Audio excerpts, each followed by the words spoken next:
ఆంధ్ర తెలంగాణలో తక్కువ ఫీజులతో high quality results ఇస్తున్న ఏకైక సంస్థ తిరుమల్ ఐఏఎస్ ఇన్స్టిట్యూట్. భారత సంతతికి చెందిన సునీత విలియమ్స్ తో సహా నలుగురు వ్యోమగాములను పుడుమకి తీసుకొచ్చిన క్రూ డ్రాగన్ వ్యోమనౌక ఫ్లోరిడా తీరానికి సమీపంలోని సాగర జలాల్లో దిగిన అద్భుత దృశ్యం గురించి అందరూ చర్చించుకున్నారు.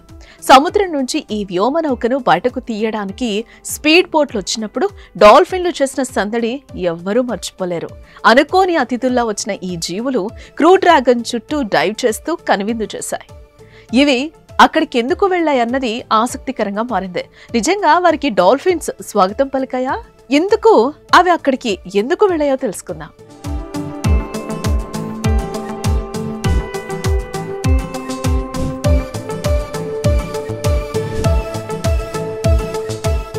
స్పేస్ లో చిక్కుకొని 9 నెలల తర్వాత భూమిపైకి తిరిగొచ్చిన సునీత విలియమ్స్ విల్మోర్ కు డాల్ఫిన్లు స్వాగతం పలికిన వీడియో సోషల్ మీడియాలో తెగ చక్కర్లు కొట్టింది. అయితే ఇందుకు నిజంగానే వారికి డాల్ఫిన్లు స్వాగతం పలికాయా? అవి అలా ఎందుకు చేశాయి అనే దానిపై ఇప్పుడు అందరూ తెగ సెర్చ్ చేస్తున్నారు. సముద్రంలో జీవించే అతిపెద్ద జీవుల్లో డాల్ఫిన్లు ఒకటి. డాల్ఫిన్లు తెలివైనవే కావు. వాటి సంతోషం, కుతూహలం చాలా ఎక్కువ. అందుకే సముద్రంలో నౌకలు కనిపించగానే వాటి వద్దకొచ్చి సందడి చేస్తూ ఉంటాయి. నౌకల వద్దకు వచ్చి గెంతుతూ వాటి సంతోషాన్ని వ్యక్తం చేస్తూ ఉంటాయి. కొన్నిసార్లు నౌకలతో పోటీ పడుతున్నట్లుగా వాటి ముందు భాగంలోకి దూసుకెళ్తూ ఉంటాయి. అయితే డాల్ఫిన్లు క్రూ డ్రాగన్ వ్యోమనౌక వద్దకు రావడానికి ఇదే ప్రధాన కారణం.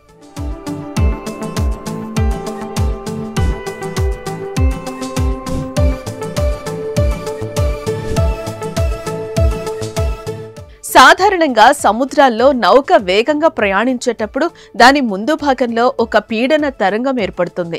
దీన్ని బౌ వేవ్ అంటారు. చాలా సందర్భాల్లో డాల్ఫిన్లు ఆ తరంగం వెంబడి వెళ్లడాన్ని చాలా ఇష్టపడుతూ ఉంటాయట. ఆ బౌ వేవ్ లో ప్రయాణం అలలపై చేసే సర్ఫింగ్ లా ఉంటుంది. దాని వెంట వెళితే పెద్దగా శ్రమ లేకుండానే ఎక్కువ దూరం ప్రయాణించవచ్చు. అందుకే డాల్ఫిన్లు ఈ తరంగం వెంబడి పయనిస్తూ ఉంటాయని సముద్ర జీవశాస్త్రవేత్తలు చెప్తున్న మాట.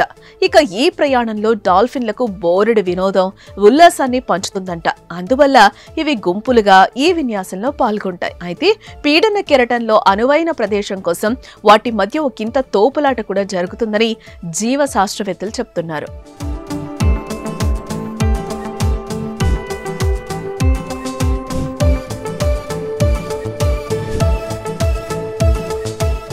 అయితే సునీత విల్మోర్ రాక సందర్భంగా క్రూ డ్రాగన్ వ్యోమనౌక ల్యాండింగ్ సమయంలో తలెత్తిన అలజడి, ఆ తర్వాత స్పీడ్ బోట్ల హడావడి డాల్ఫిన్ల దృష్టిని ఆకర్షించుండొచ్చు. వాటి వెంట సునాయాస ప్రయాణం చేసే ఉద్దేశంతో ఈ జీవులు అక్కడికొచ్చుండొచ్చు. ఇక అలల తాకిడికి అవి సరదాగా గెంతుతూ వారికి స్వాగతం పలికేలా విన్యాసాలు చేశాయంటూ జీవశాస్త్ర నిపుణులు చెప్తున్నారు. ఇకపోతే అనాదిగా సాగరాల్లో వేగవంతమైన నౌకలు వచ్చినప్పటి నుంచి డాల్ఫిన్లలో ఈ తరహా వ్యవహార శైలిని మానవులు గమనిస్తున్నారు.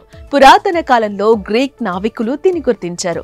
అప్పట్లో వారు డాల్ఫిన్లను పవిత్ర జీవులు, సహచరులుగా పరిగణించేవారు.